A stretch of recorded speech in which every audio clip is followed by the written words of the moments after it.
This podcast is sponsored by nobody. Hey dudes, welcome to Splat from the Past, the only 80s themed horror and sci-fi show where things can get totally radical. Now today I will be welcoming Larry Grobel. Larry has been a freelance writer and author for over 50 years. He worked for Playboy for many years. He wrote for them and he interviewed, oh my God, every icon you could possibly think of in film, television, music,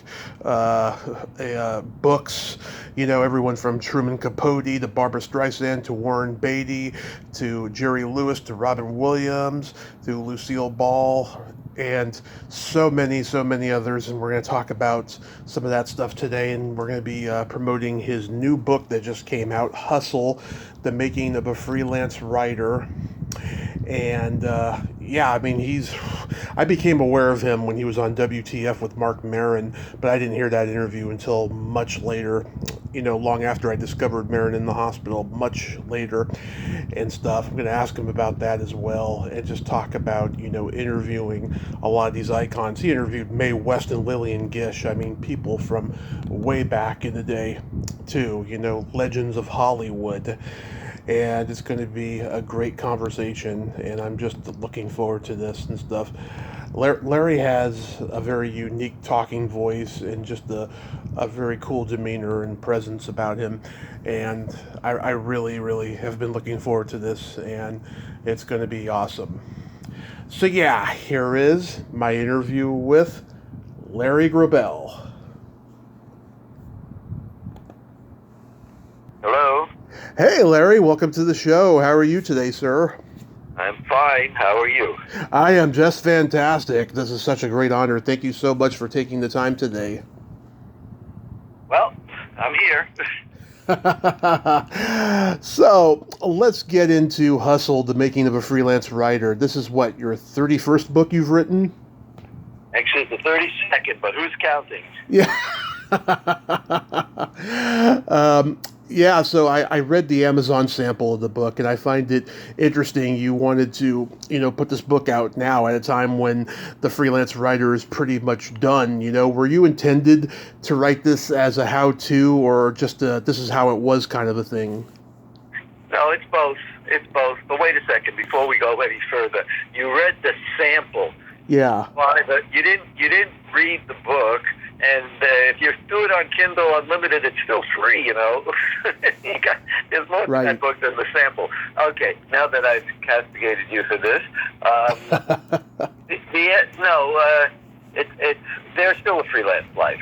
There's still people who are freelancing, including myself. But it's a tougher thing to do because the magazine world is dried up quite a bit, and so people have to freelance by doing it online. You're freelancing right now. I mean, there's a way of, you know, freelance artists are always freelancing, you know. Right. You know, so the object of the book to me was to sort of show how I did it, but by writing it before and after, showing the articles that made me do what I did, or got me further in my life, and allowed me to continue. Those were the examples that I thought would be helpful to anybody. I include failures in there, things that I wrote for Esquire and Playboy and that didn't get published. So it's not all successes. It's the things that, you know, strengthen your backbone when you fail at something and you get determined to prove yourself. So I think there's a place for a book like this, and not as nostalgia, but as a real life kind of situations. I know many people who like to freelance or try to. I've taught at UCLA for 10 years. I try to teach the freelance life. It's not easy to do, but it's certainly rewarding if you can do it. Absolutely. Does it break your heart a little, though, that freelance writers can't make a living like they used to? Well, look, I think the Authors Guild did a survey of how much writers make. Yeah. The average writer makes under $5,000 a year. Think about that. You can't live doing that. There are same thing with the book writers.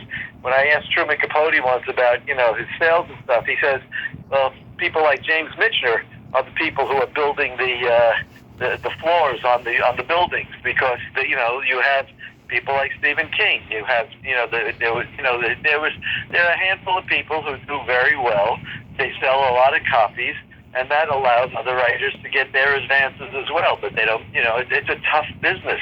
Am I sad about it? Of course. I mean, people aren't reading as much. What they're doing now is, they go online, they go to Instagram, they go to TikTok, and they communicate in 10, in 2 paragraphs or 1 paragraph or 30, lines. That's not reading. That's something else. But that's the way it is now. We have to learn how to deal with that. And there are still books being written, but a lot of books are not going to be written in the of any great length anymore. There's not going to be many 1,000-page books written. A few will be, but not many. People don't have the patience for it. Yeah, I mean, look at the tabloid writers. They probably get what, $100,000 just for spreading lies. Yeah, well, I mean, the tabloids, though, they've been around forever. You had L.A. Confidential. You had all sorts of. I mean, just Confidential magazine in the 50s. You always had lies being spread, so to speak. But that's the way that goes. Right. My whole career has been trying to turn the fiction into fact. Trying to get the source of what really happened with Bob Knight or Jesse Ventura or Patty Hearst by talking to them, and saying, this is what happened, this is what the press has said, this is what has been reported, this really happened, and let's just get their side of the story. They may be lying too, though, but at least they get their chance to sell their side. Exactly. Yes, yeah, so this book is basically a manuscript of what you taught at universities about succeeding in writing. No. It starts when I was 15 years old and I wanted a history contest, an American history contest that Newsday, the newspaper in New York, sponsored. Mm-hmm. And that contest brought me to Washington, D.C., and I got to meet Attorney General Bobby Kennedy. And that was pretty amazing to me. And I got to meet the senators from New York and that kind of stuff, the head of the FBI. And I got my picture in the paper. They published the essay I wrote. And I'm thinking, this is pretty amazing. They gave me a watch that I still wear to this day, engraved. And so, I said, at the age of 15, to have something like that happen to you, and then to have your school put it over the PA announcement, and everybody suddenly looks at you differently, I learned early that writing pays. It doesn't always have to be financially. It pays in a lot of different ways. And so, that's why I include that in this new book on hustle. And then I go to when I was in college, this was during the Civil Rights Movement, and when James Meredith got shot in Mississippi, my friend and I flew down there, and we joined the Mississippi Meredith March. And I reported it. I would call. At that time, the press wasn't allowed on the march. It was interesting. Martin Luther King was there. I marched with him. But at that time, the press. Every time you came into a town, the cameras would be on the overhead, the bridge overhead, and so they could film you coming in. But so I called each time we came to a town. I called Newsday, and I reported what was happening, and that was like fun. It's like, wow, I'm in the middle of this thing, and I'm like a secret reporter. And they published a lot of that stuff. I didn't get a byline. I was just giving them information, but I did write about it. And I published to put that in the art in this book, and that's the kind of stepping stones along the way. But then I did a huge interview with Tony Bennett that never was published, and I put that in the 12,000 word interview with his last major interview. So I did a story about an African sculptor named Vincent Kofi. It was printed in 1970 in African Arts magazine. And that was my first published magazine article. I put that in Hustle, so you sort of see a progression. And then when I wrote about this guy, the Black Eagle, this aviator, named Hubert Fauntleroy Jr., and Julian, and he, this is the one I did for Esquire, and the editor, when I finished the article, the editor had been brought into the National Guard. He was no longer at the magazine. They didn't know anything about this thing, so they passed on it. And I felt terrible about it, but I put it away. I never tried to publish it again. But then I said, I put a lot of time into that thing, so let me put it in here, and let me describe what happened to me, how I got emotional over losing this streak. But, then I got determined. So my determination led me to the New York Times. And I went there with a few suggestions. They said yes to 2 of them, and I wrote 2 articles for the New York Times. I have never written for the Times again, but I had it on my resume. Now I'm a New York Times writer, right? So those are the things you have to do in a way when you're freelancing. You need to build yourself up in some ways, especially when you get knocked down all the time. 90% or 95% of every query I sent out, and I sent hundreds and hundreds of queries and story ideas to magazines, didn't even get an answer. Maybe of 100 I sent out, maybe 10 would get response saying sorry, no, and maybe 1 would say we're interested. Will you write it on spec? And spec meant speculation. That meant you wrote it for free, and if they liked it, they'll pay you. If they didn't like it, they won't pay you. How many times can you write on spec? Yeah. You do it when you have to, in the beginning of your career. But,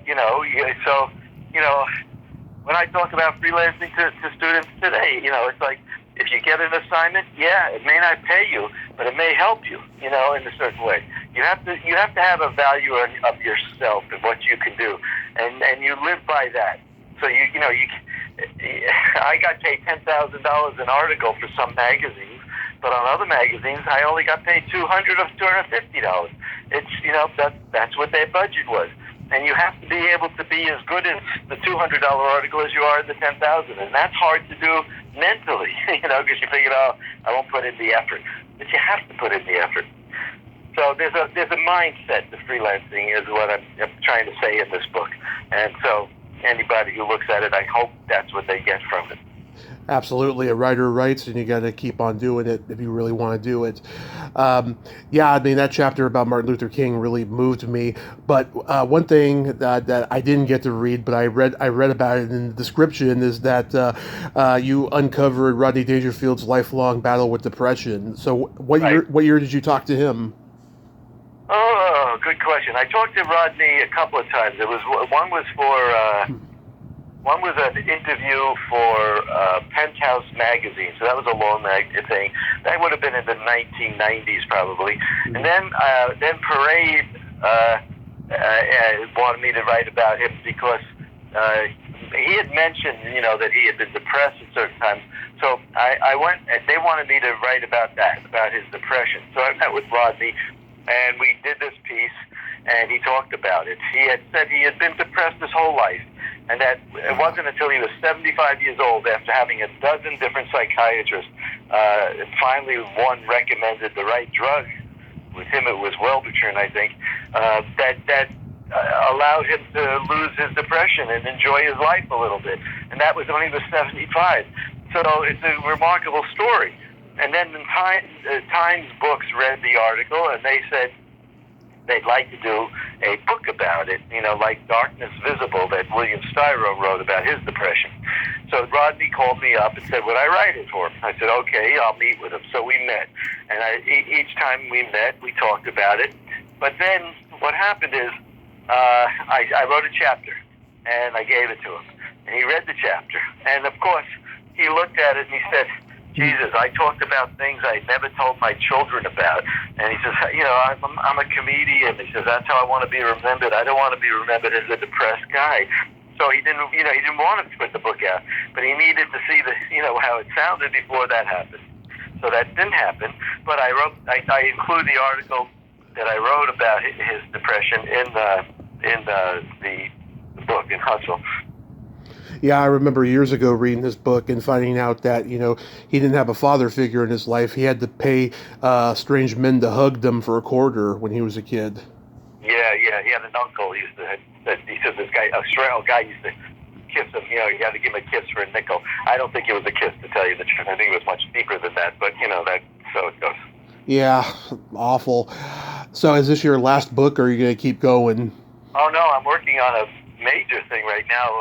I have been keeping a journal all my life. Well, not since 1976 when I first started interviewing Barbra Streisand for Playboy. And so much stuff happened during that time that we had a lot of battles. And she would call me at 2 in the morning to say something she didn't like she had said that day. Or her boyfriend, John Peters, would call me at 3 in the morning to use and it was crazy. So I started to write about that. But in a journal, I started to put it in, writing it down. And then it got crazier and crazier, and the more crazy it got, the more I was writing. And then I started interviewing Dolly Parton.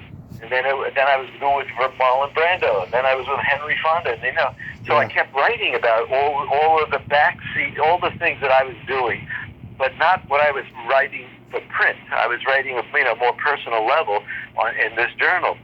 And it turns out that right now my journal is over 10,000 pages long. It's over 5 million words. It's crazy. And who's going to ever look at something like this, Yeah. So what I've been doing is going over the entire thing. And I started in 76. I'm through with 1985 right now. And it's already 150, 200,000 words. Well, I cut it down by 90% from what it was. But now it's really it's fascinating, because it's dealing with my time with Dolly Parton, my time with Hearst and Luciano Pavarotti, and when you really focus in on just these things, suddenly the journal is coming to life in a very interesting way. Now, will a publisher want to publish it? We'll see. Do people care about these people anymore? I don't know. But that's what my next book or two, I think, will be. At least I will get it into shape. And then I will try to see if I find a commercial publisher for it. If I don't, I can always self-publish it. But if I self-publish it, nobody reads it. You sell a handful of books. But if I commercially publish it, I think it would be picked up by all of the major media. People would be, they wouldn't believe what they're reading, So, my relationship with Al Pacino, it was a 30-year deep friendship, so I know about him better than anybody, and it's all in the journal, so it's like, wow, it's pretty amazing, but, so we'll see. We'll see who's relevant 2 years from now. Yeah, nerds like me, I still think those people are still relevant, even the ones that are no longer alive, What year did you get to Playboy? I started Playboy in 1976 when I got the assignment with Streisand. That came out in 1977. So, and then after that, I started doing a couple of interviews a year for Playboy. I did about 40 or 50 for the magazine. I did about 50 for the cable TV. So I did nearly 100 interviews for Playboy over the course of the years. Did you become friends with Hef? Yeah. I went to Hef's. I went to the movie night every Sunday for 10 or 15 years, the last 10 or 15 years of his life. I was going to the mansion on Sunday with my wife, and we would have dinner and talk to people, meet different people, and watch a movie. It was nice. Yeah, when you were first there, was he still going out with Barbie Benton? When I first met him, he was with Bobby Benton. And I include that interview in Hustle, by the way, in my book, because that was a significant interview for me, because that was the interview I was doing for Newsday about Hugh Hefner, just to get him to see how I interview people, and then hopefully I could impress him enough to let me interview for Playboy. And that's what happened. That worked out. But he was with Bobby Benton at that time. But no, when I was with him, he was when I started seeing him. I think he had married that woman, that last woman, I think. And then she was living in a separate house. She wasn't living with him, but right next door to the mansion, he bought another house, and he and those kids were living there then. Yeah, was Bob Crane's son writing at Playboy when you got there? Bob Green's son? Bob Crane. Oh, no, I don't know. He might have been. Yeah, I think he was there like late 70s or something like that. I heard him do a podcast interview recently, and I was like, I wonder if Larry knew him, Yeah. So, my God, you've interviewed so many iconic people, and I'm curious to know, like, people from way back when they were like super old. You talked to like Mae West. What was she like? Well, Mae West, and again, I put that interview in Hustle, so this is good. Well, everything you're asking me has to be what's in this last book. Yeah. But Mae West, that was my first celebrity interview. Really, it was 1974 or so, and I got to L.A. I was doing all these articles in New York for Newsday, and they were all based on Long Island. There was an L.I. magazine, L.I. for Long Island, Uh-huh. and I got back to LA, and I was only going to work on my fiction. And I had a phone installed in this little apartment I got. And the day the phone got installed, I get a phone call from my editor in Newsday in New York, and he says, "We figured out a way to get off Long Island." I said, "What do you mean?" He says, "Yeah, we want to do interviews with household names, and we think that'll work in the magazine." I said, "Okay, who do you have in mind?" And they said, we want to start with Mae West." And I said, "Is she still alive?" And then they said, "Yeah, she's still alive. She just doesn't movie Myra Breckenridge." So I said, "Okay, how do I find her?" They said, "How do we know? You're the one in Hollywood." Okay, so then I had to start calling around. I found out Paramount Pictures is what, she worked for them 2 years, and and they told me who our publicist was. I called the publicist, and they knew Newsday. That was good. So then they set up an interview. So I went. I wore a tie, a jacket. I never worn a tie and jacket to an interview since, but I did then. And I saw a flower shop on the way, where she was, the apartment, the house she had, off of Vine. So I went in. I bought flowers. I was going to buy these one kind of flowers, and the guy says, "Wow, you must have a nice date today." I said, "These are for Mae West." He says, "Oh, she comes in here all the time. She likes these flowers, of course, the most expensive ones." Well, I bought those. And then I go in. She comes out. She's a petite woman, but she, it's like Dolly Parton. They were both about the same height, 5 feet, 5'1". But, they have 3 or 4 inches of hair. They have 3 or 4 inches of heels on, so they look taller. And when I took out my tape recorder, she said, "Oh, no, you can't use that." I said, "What do you mean?" I said, "It's my first celebrity interview," and she's telling me I can't use it. She says that she gave interviews before, and the person who taped her made a record out of it, sold the record. And so she said, "I'll never let that happen again." And I said, "I'll sign something saying I won't do that, But no, she said, "No, I don't want you to use it." So I had to take out my pad, and I started writing. I asked her questions. She talked slowly, so that was good. But that was very frustrating. But on the other hand, it turned out to be a pretty good interview, and they liked it. And the next thing I said, I said to my editor, "You mean I can do anybody who's a household name?" They said, "Yeah, who do you have in mind?" I said, "How about Linus Pauling? He won 2 Nobel Prizes." They said, "Okay." "How about Ray Bradbury?" "Okay." How about, who else did I want to do? Henry Moore. Mm-hmm. Yeah, I could do that. But after a few people like that, everybody, even though I said Warhol, or I said, Lichtenstein, artists, they said, Rauschenberg, no, not household enough. Who are your household names in the end? Lucille Ball, Warren Beatty, Cher, Carol Burnett. Those are the people I was interviewing. Most of them are entertainers. That's who we all know. Yeah. So I did about 50 of those, and that's when I started thinking, boy, what would it be like to really interview somebody, not just go in for 3 hours? And that's a long time, as you know now, but in the month when I was doing it, to me, 3 hours went by very fast. And so I wanted to know, what would it be like if I could interview these people for 2 days, 3 days, a month, who knows, as long as they let me.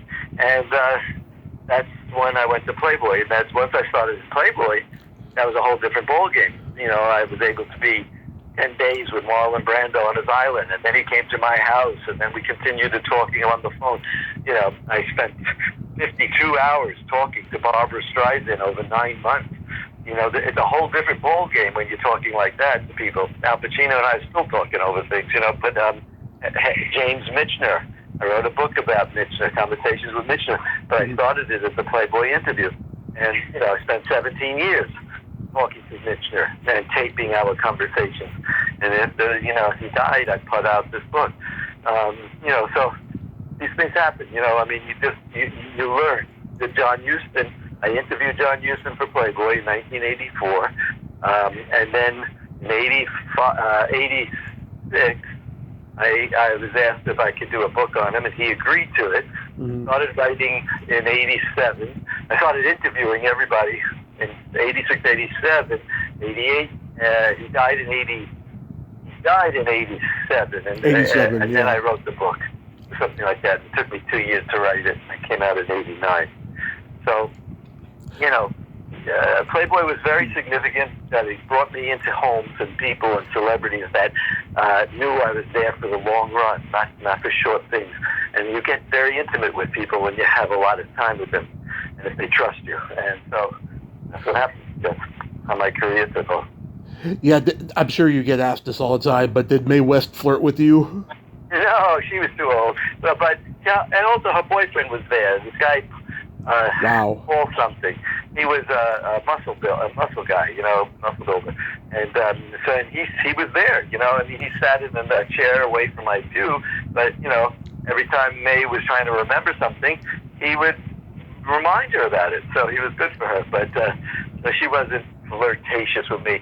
She didn't say, "Come up and see me sometime." But she did invite me. She did invite me to this guy Richard Ireland. He was a Reverend Richard Ireland. He was a what do you call it? Mentalist. So, okay. And she had people who came over to see this guy perform, and she invited me to that, and I went. That was kind of pretty interesting stuff. She believed in that stuff a lot. Wow, you're one of the rare people who never got hit on by Mae West. So many people did. I think she was definitely, as they call it now, hypersexual, Yeah. And then, let's see, Lillian Gish. I mean, oh my God, she was in Hollywood right at the beginning. Did she hold any resentment towards the way Hollywood was when you talked to her?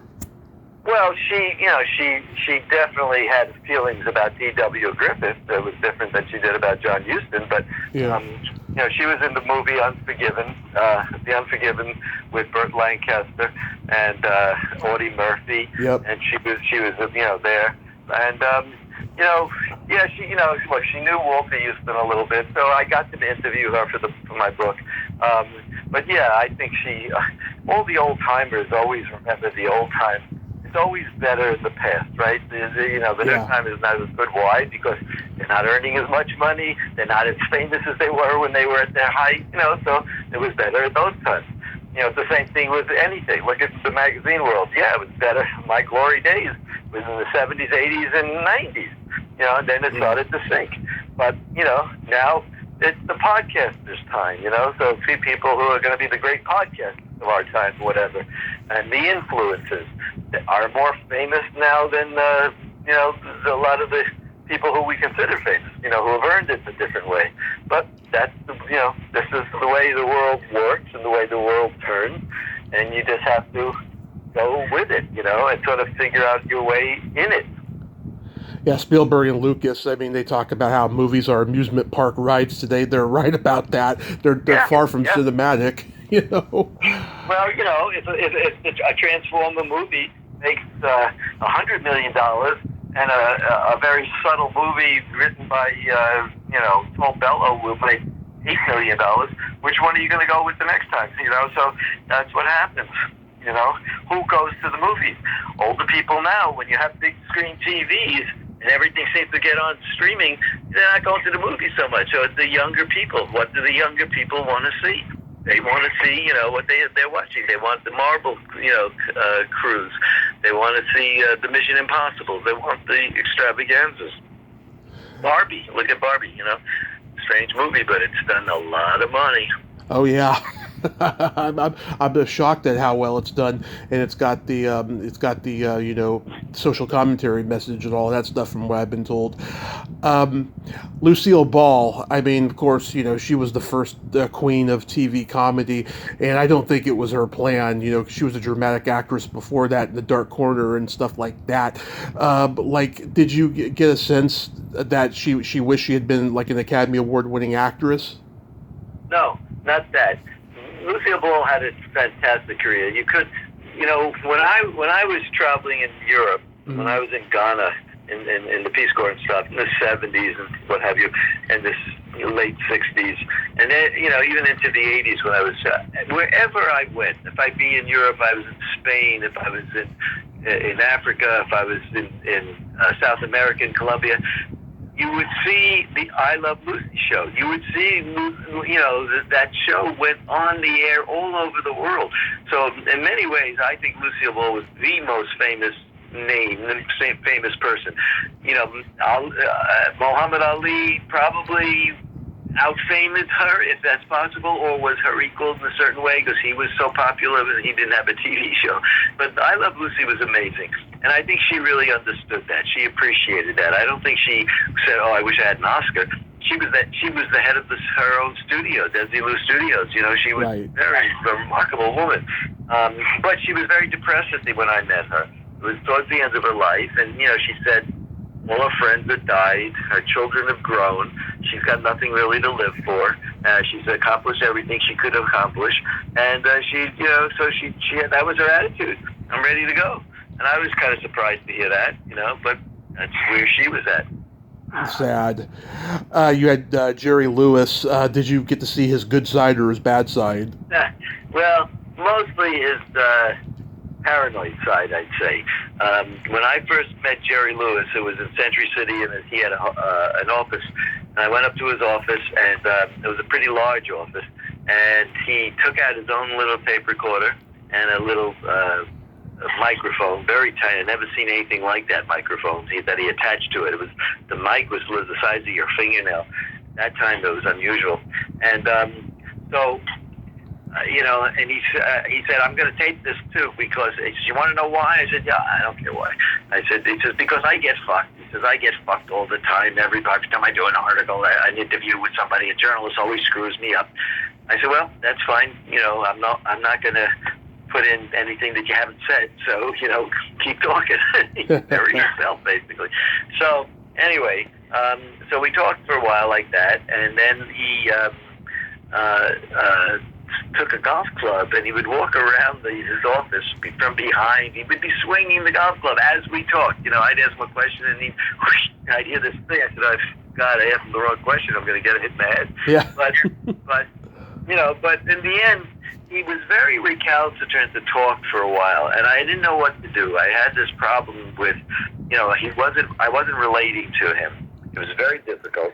So I said, Jerry, can we call a timeout here for a second? And I just said, look, when I was 8 years old, I had to get my tonsils out. And my mother took me to the doctor or whatever, my parents, and they told me, and when it was finished, they told me that I had to be very careful with my voice. I shouldn't laugh. I shouldn't do anything. All I could do is eat ice cream for a week or two. Okay. So we get home, and they put the TV on for me, and what comes on is a Martin and Lewis movie. And I said, and I laughed so hard, I said I was sore for 2 weeks. He loved that story, of course. His ego was high. And so he just said, well, Larry, you and I, we understand each other. Now we're friends, see? And then the interview changed, so he opened up a lot more. So, yeah, it was, that's a memory for me. How do you talk people into talking to you? I actually tell a lot of these stories in You Talking to Me. You, Talking to Me is a book I wrote. Yeah. 120 interviews, 120 people, famous people, that where I learned something from them. And with the Jerry Lewis things, what I learned is compliment them, Yeah. Stroke their egos. Yeah. Egos, yes. Did you ever interview Dean Martin? I never did. Would have liked to, but no, I never did. Yeah, most people didn't. He was very private, and like, Yes, there's a couple short interviews on YouTube that he did, but they really don't show a whole lot of a picture of the guy. You know, right, right. he was very funny. You know, he liked to make the person laugh, but it didn't really see the best representation of them, other than he was vulnerable, especially at the end when his son died. You know. Yeah, yeah. Nick Tosches wrote a book about Dino. It's called. It's a kind of a big book about him. Yeah. Robin Williams, when you talked to him, was he like, you know, all manic and crazy, or did you actually get to see his serious and vulnerable side? No, he was serious, but he also could riff, you know. So he was terrific improvisational guy. So, Yeah. he was fun to talk to because he had a very serious side, you know. Where if I asked him who he'd like to be, you know, he would say he would like to be Oliver Sacks. You know, he would like to be somebody. You know, in physics, and I said, "What brain would you like to have?" And he says, "Einstein's." You know, that's where Robin was. You know, he was a very intellectual guy. But when you started getting him to riff on Peter Pan and who would make a good Peter Pan, you know, and he would go, can you imagine, you know, we have Michael Jackson was being considered, but what about Helen Hunt? What about Robert De Niro? What about, what about Al Pacino? You talking to me, Hook? You talking to me? You know, he would get into these characters, and it was just totally entertaining. But then, you know, he would go to the other side and talk about the real danger of the Peter Pan syndrome was your 12-year-old Cambodian kids who were in the army and who could kill, you know, on command, you know. So Yeah. that's the dark side of Peter Pan. So he had both sides, and you know, I really enjoyed my time with him. Yeah, I mean, he got pretty serious and vulnerable when he did Mark Maron's podcast, like in the beginning of his podcast, and it's in the Library of Congress now. Yeah, I did Mark Maron's podcast too. I know, that's how I first became aware of you, was through that. And I listened to it again the other night, and I just like how, you know, you guys are, you know, talking shop, and, you know, but he's also being Mark, and like, you know, how did you get to be friends with that guy, you know, and stuff like that. Well, he kept asking me the same question over and over again. Yeah. What have you learned? What have you learned about these people? And I didn't want to answer that question because I was working on this book called, you know, You Talking to Me. But Yeah. I was halfway into it. So I didn't want to talk about everything that I was writing about. I you know, writers are superstitious that way. You're better to finish the book and then talk about it. And so, yeah, and he kept coming back to it. And I kept saying, well, you know, I learned, you know, I kept hedging it. When I listened to some of it, and I didn't like the fact that I was hedging so much, you know, and he just couldn't stop asking it, the same question, you know. He wanted an answer, and I wasn't giving it to him. Yeah, I'm sure that if you guys did that interview now, it would be way different, because I think by now, you know, with him, you know, losing his girlfriend and all this other stuff that's happened to him and stuff, I think he would be a little bit more, you know, calmed down, you know, when interviewing you about that stuff. Well, he might, but I don't think he'll do another. I mean, I did my interview with Mark Maron lasted 2 days. You know, I saw him the one day, and then we didn't finish, so I came back the next day. Because part of that interview, I was interviewing him for Saturday Evening Post. I was doing a small interview for the Post with it. So Yeah. New Year. So, you know, he would talk to me, and then every once in a while I'd start asking him questions about his career. You know, so you know, that's the stuff I would be able to use. So yeah, it was kind of interesting. It was, you know, I remember him saying, you know, he said, now I'm going to do Larry's method. I'm going to talk to him some more another day, you know. Yeah. I thought that worked out very well. How about George C. Scott? I heard he was a drinker and he could be cruel to most people. Yeah, George C. Scott was a terrific actor and a really kind of mean and a bit frightening man. Yeah. He attacked, you know, he went crazy over Ava Gardner, and he attacked her and John Huston during making the Bible. Oh. He was making another movie somewhere, and he came over, and John had to tackle him on jump on his back to get him away, and all sorts of things. They put him in jail for overnight, you know, to keep him away from Ava. And yet, you know, he attacked her. He came to, she was at the Beverly Hills Hotel in one of those cabins, and he came in and he forced his way through the door. He attacked her. He actually was going to, like break a bottle and damage her face. But he was totally crazed over her. He was married, but he was crazed over Ava Gardner. She did that to men. She drove men crazy. Howard Hughes, the same thing. But anyway, Scott was the. Let's see, I think Scott pulled out a tape recorder as well the first time I met him, and so did Ray Stark. Those are the only three people that ever did their own tape recording for a while. And once they saw that who I was and how I talked to them, they stopped their own taping. But Scott, I went to Connecticut. He has a place in Greenwich, Connecticut, and a beautiful spread, about 16 acres, and he's got horses, he's got stables there. And that time Trish Vanderveer was his wife, and she liked to, ride. I'd watch her riding, in the back as we talked. And Scott did like to drink, and so he had a lot of vodka martinis or whatever. He filled up a whole pitcher full, and he would drink it. But he also was he was very conservative. He was a big Reagan guy and all that stuff. But that interview I did with him, I thought really caught him. But at the same time, I think it's when Reagan got elected, and they came out at the time when there was a lot of other news around. So that Scott interview sort of got swallowed up. It didn't get a lot of notice. But if anybody reads it, you'll see a lot of interesting things about him. He was a Civil War buff. Yeah. He was writing a Civil War novel that was going to be 4 volumes long. Never, as far as I know, never finished it, but this is where his interests were. Oh yeah, I mean, he had no problem taking that role of General Patton after Rod Steiger turned it down. And ironically, Steiger was also a monster, from what I've been told.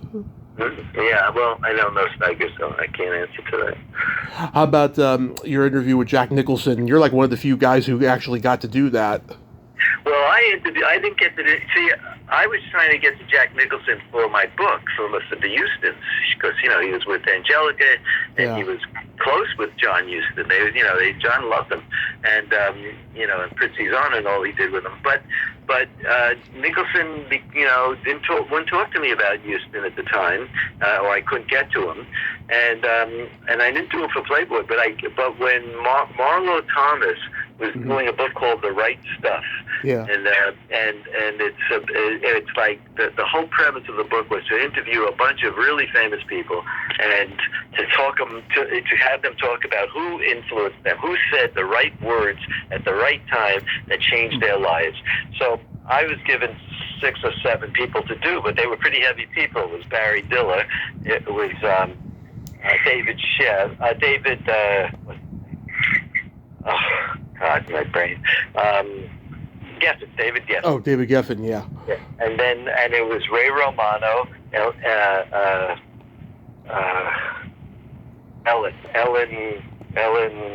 the talk show host. Oh, Ellen DeGeneres. Thank you. Ellen DeGeneres, famous people. And it was Al Pacino, and it was Jack Nicholson. So when I went to see Nicholson, I was so happy to get to see him, to meet him, and so we had a very interesting couple of hours. And when I left, he had a small house. He lived right next to Marlon Brando, and he now owns Brando's house when Brando died. But he was been living there forever. And it was an upstairs and a downstairs, but it was basically small. But the paintings on the wall were Picasso or Matisse, so they were originals. They were the real thing. And he had in his this little living room that we were talking in, there was an ashtray, and in the ashtray was money torn up. It was the tiny pieces. So you'd see it was a $50 bill, a $100 bill, a dollar bill, whatever it was. So I didn't say anything about it until I was leaving. And when I went to leave, and I said, Jack, I got to ask you this one thing. I said, what's with the money in your ashtray? And he said, well, that's when people want to know something about me. I tell them, to put some money in the ashtray. So they rip up the money and put it in the ashtray. So I said, if maybe it's time we can talk a little bit more. I got a couple of dollars on me. He says, next time you come. He goes, there wasn't a next time, unfortunately. But that was the one time I was with him, and I love Jack Nicholson. I think he's a great actor. He's not well now, but Yeah, definitely one of my top 3 favorite actors of all time. And Yeah. he's Who are your other two? Tom Hanks and God, maybe Gene Hackman. Okay, that's an interesting group. So, do you find that certain iconic celebrities get vague and unbelievable when answering questions about their origin stories? Well, they can, but the point is you're supposed to know if you're interviewing them their origin stories. You're supposed to have done that research, and that. I mean, Barbra Streisand, on the back of her playbill from the first thing she did, I can get it for your hotel or whatever that was. Yeah. It said that she was like born in Borneo or something. She made up all this shit, you put it on the thing. But they may be vague. They may not want to talk about their youth. They may be more vague about relationships they've had, and they'll be most vague about money. Yeah. So they're vague for a lot of reasons. The whole point of doing an interview with somebody is to get through that vagueness, to try to uncover things. Yeah, I'll tell you, in recent years, I've interviewed a small but good amount of mid-level, semi-iconic celebrities, and one thing I noticed about them, they won't open up to you unless you're Barbara Walters or Tom Snyder, but they self-mythologize themselves as if they're trying to say, well, I'm special, somebody recognized it, and now I've been able to monetize it for the rest of my life. They don't really want to talk about, like, who flicked the switch and then suddenly they're the biggest movie star or musician in the world. Well, it really, the thing is, when you become very famous, Mm-hmm. you've probably been interviewed along the way, so you've gone through that, Yeah. You just don't want to keep repeating. Elliot Gould was very good about that with me. I mean, in teaching me something. When I went to interview Elliot Gould, it was like 1974 or 5, and every time because he was born in Bensonhurst, Brooklyn. So was I. We sort of grew up. I knew where he grew up. I knew the streets. But if I'd say that to him, I said, "Hey, you were born in Bensonhurst," and he would look at me and say, "Information." And then I said, "Didn't you do this Fox You Bet commercial when you did?" And he would say, "Information." And I'd go, "Fuck, man, I'm not getting anywhere." I'd ask him 3 or 4 questions. He kept saying the same word back. Yeah. And information. So I realized that I actually said to him, "Elliot, I don't think this is working out. Maybe I should come back on another day." That's what I said to him. And he said, "What are you talking about, man? We're talking." Yeah. We're talking. I said, "Okay." So I kept going.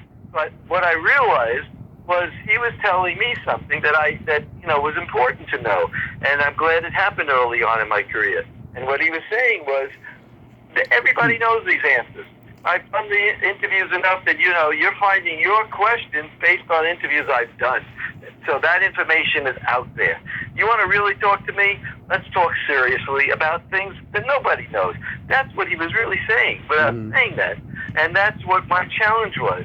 And I took it to heart. So all the interviews I've ever done have always been to try to read everything about everybody, but not to ask them about what's out there already, to go beyond it, Yeah. So that if they said, I was married 4 times, but I was only happy 3, and they didn't. I might say, who were the 3 that you were happy with?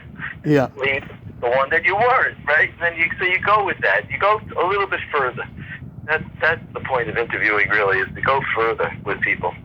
Absolutely. I just want to say, though, I mean, one thing that's really interesting. Okay, we know in this business there's people who became successful because they're born into the business and they don't necessarily have the talent that their mother or their father did that everyone loves. But then there's these people who are super talented. They come from the Midwest. They grew up poor. They didn't have really any means of getting discovered, but yet one day it did.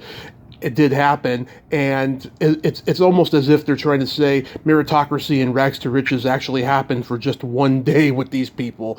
I just find it really strange. Well, look, it is strange. All of this stuff is strange. Yeah. How does one person make it? How does another not? I mean, look, I know somebody who wrote a book that nobody would have ever seen, except it came out during a strike for the company that was being out in Midland. Yeah. So it got on. I forget if it was Letterman or at that time maybe it was Leno, one of those guys. They brought this woman onto the thing. And no, they asked somebody famous, what are you reading now that nobody knows about because of this strike? And he mentioned this girl's book. And out of the blue, then Leno or Letterman said, well, let's everybody buy that book. Everybody out there, buy that book. Let's help this. And that's what happened. It became a bestseller book, and now she's on her way. She's well known. And, that's a total fluke thing, and it could happen. But the point is, there are a lot of good stuff out there. There's a lot of very talented people out there, and only a handful ever make it, And why is that? Well, if you get the luck of the draw, you make it, If you don't, well, good luck to you. You tried. But the point is to keep trying. Absolutely. Was there ever an interview you did that you regretted later? No, not that I regretted. If the interview got published, that was great. There was, there were interviews I did that didn't get published. I did Willie Shoemaker, the jockey for Playboy, and I spent a lot of time with him. But the thing is, he was known as the Silent Shoe. That was his moniker. And he really, I'd sit with him. He didn't want to do the interview. He wanted to cancel it. I wouldn't let him, and we kept going. And I'd meet him in his bedroom, and we would talk and sit on the floor and whatever. But, every time I try to get him to talk about a great horse, Kentucky Derby winner or something that he did in the Belmont, he could say something like, yeah, that was really something. Well, that doesn't help me. So when I was putting the interview together, I would have to put in the question, when you wrote Secretariat or whoever, spectacular bid, and the horse kicked out in this lane, and that was an amazing experience for you, right? He says, yeah, that horse was really something very special. Well, that's not enough for an interview, right? So what Playboy was telling me was, your questions are better than his answers. Well, I know that. I knew that because I had to put those questions that way, and I hated to do it, but I didn't get the answers from him the way I wanted. So, it was disappointing to me, but, again, I did the best I could, and wasn't quite good enough, and you run into things like that. Some people are not articulate. De Niro was not articulate. It was very frustrating to me with De Niro, but I managed to do it because I spent 7 different times with him. I kept going back to New York to see him, and so I got enough to make an interview out of it, but he didn't like it. How about an interview you wanted but you didn't get? Oh, yes. I always wanted to do the Pope. I wanted to do Greta Garbo. I wanted to do Jackie Onassis. I always wanted to do Bob Dylan. I'd like to have done Cormac McCarthy and Don DeLillo and John Updike and Tom Wolfe. And I tried for a number of them. Some of them, just wouldn't do it. And others, wrote me letters telling me why, So Laurence Olivier was another one. He wrote me 4 letters. Every time I kept saying, how about now? How about now? Kept trying. So, yeah, it's tough. Hideki Otani right now would be an interview if I was still doing these things on that level. Otani would be really good to do because I think he might be one of the most amazing baseball players who ever lived, and he's so young, but if he doesn't get too much hurt again, he's hurt now, but he's still playing, that would be pretty interesting. Did you interview any presidents? No, I never interviewed a president. I interviewed Jesse Ventura when he was governor, but I never, and I met Bobby Kennedy, but not as an interview. But no, never did a president. So who's like a list of your favorites that you've had? Well, usually it's the ones I wrote books about, Brando, Michener, Capote, Houston, Al Pacino, Dolly Parton, although I haven't written a book about her, but, these are the people that, I really enjoy talking to. Saul Bellow, Norman Mailer, the writers I really like to do. James Michener, wrote a book about him. Allen Ginsberg, J.P. Donnelly, these were a favorite writer of mine I got to know and interview. So, a lot of those kinds of people. Streisand was an important interview.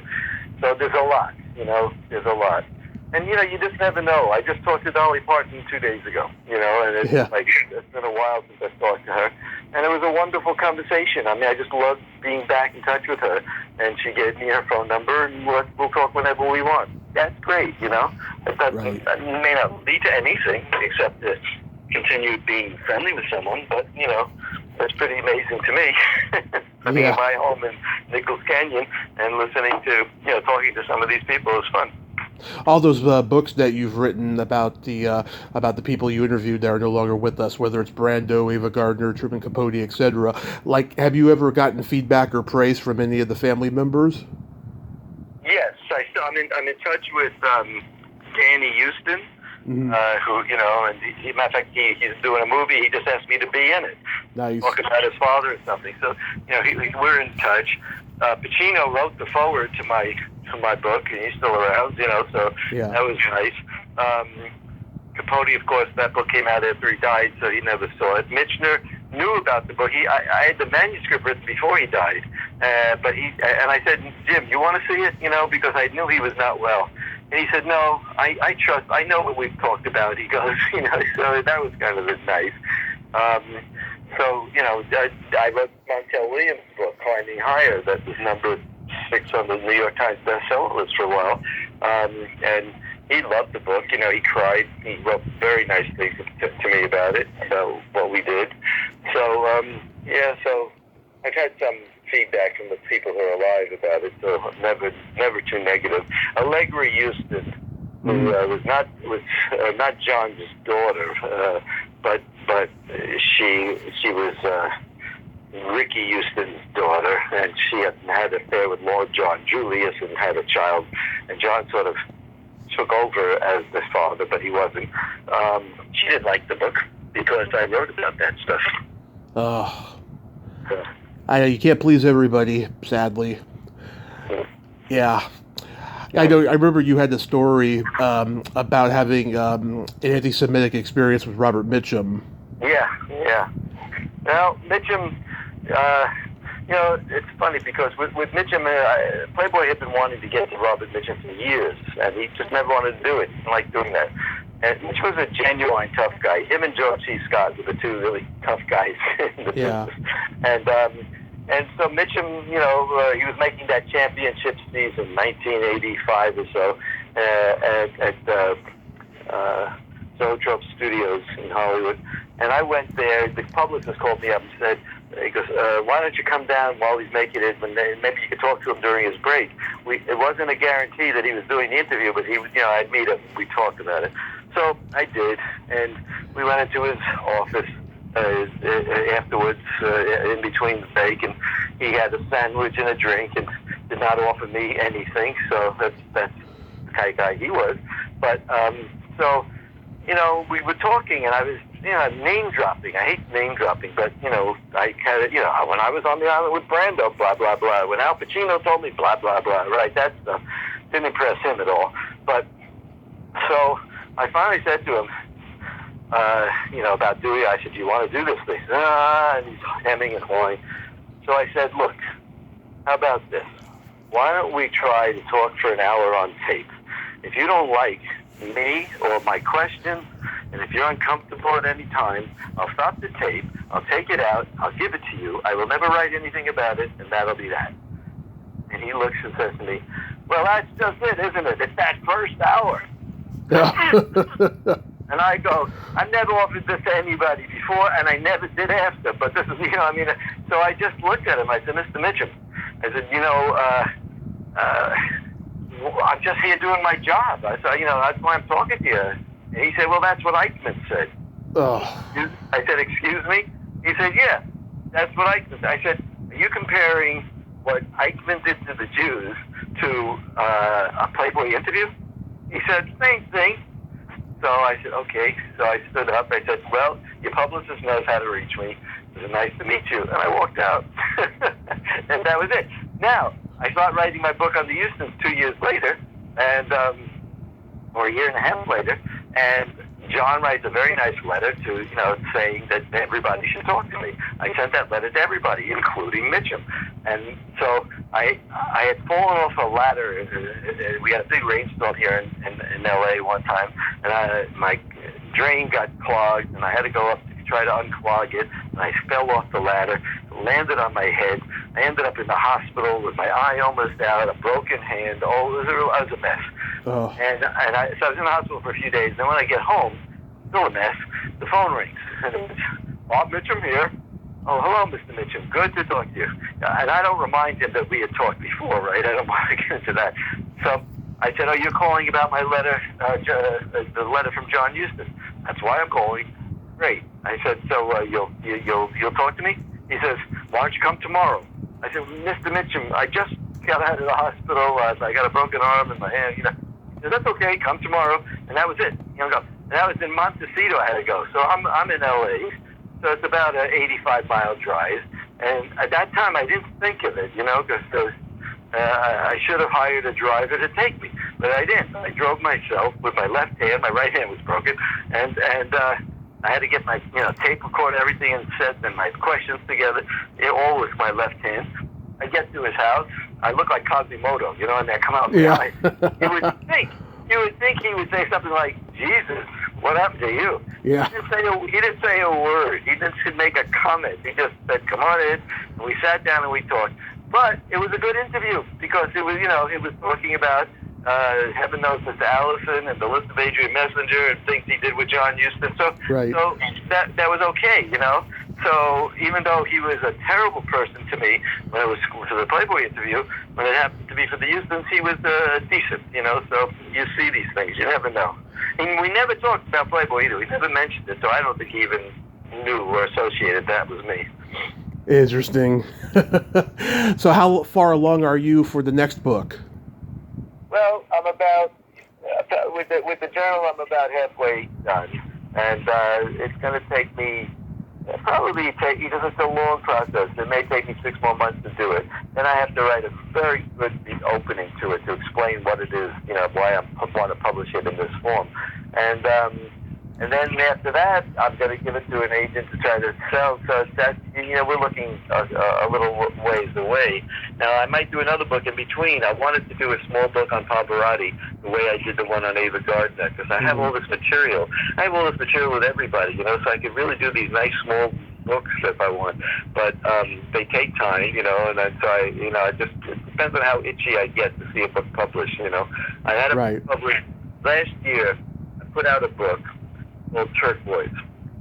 This book was written when I was in the Peace Corps, and the title comes from I asked this artist, this African artist that's in the book Hustle that I just wrote. I wrote about that. But I asked him, what is the truth in art? And he said, truth is like the color turquoise. Under artificial light, it's one color, and under sunlight, direct color, it's another. And I thought, what a great idea for a title, especially a title about my time in Africa, because whatever I'm writing, if you ask the Ghanaian about what I'm writing, they would have a different viewpoint of it because they live there. They know the country. They know the people. I'm coming in as an outsider, and I'm giving you my observations. So it's a turquoise is a very good title, I thought, for the book. Anyway, so I wrote this book, and it's all segments, different chapters, 1 page, 2 page, 3 page, whatever. But it's all about the same group of people that I've been dealing with. And I put it away, and I forgot about it.